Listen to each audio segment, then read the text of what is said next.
সন্তানের যে 4টি কথায় বাবা সবচেয়ে বেশি কষ্ট পান, বাবাকে যে কথাগুলো কখনোই বলা উচিত নয়। নাম্বার 1, তুমি সব বিষয়ে মতামত জানিও না।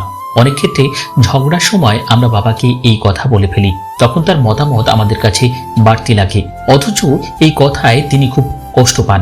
নাম্বার 2, আমার জন্য কি করেছো?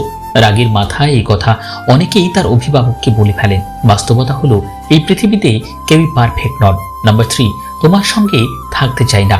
বড় হবার পরপরই সৃষ্টি হয় বাবা মায়ের সঙ্গে মতবিরোধ, কারণ আমাদের নিজেদের জীবন দর্শন তৈরি হয়।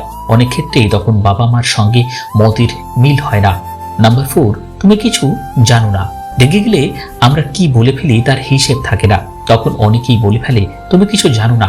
এমন কথা বাবাকে কখনোই বলা উচিত নয়। পরিবর্তে তাকে বুঝিয়ে বলতে পারেন, আপনার মতামতের গুরুত্ব বুঝিয়ে দিতে পারেন। পরিস্থিতি তাকে অনেক সুন্দর করে বুঝিয়ে বললে তিনি ঠিক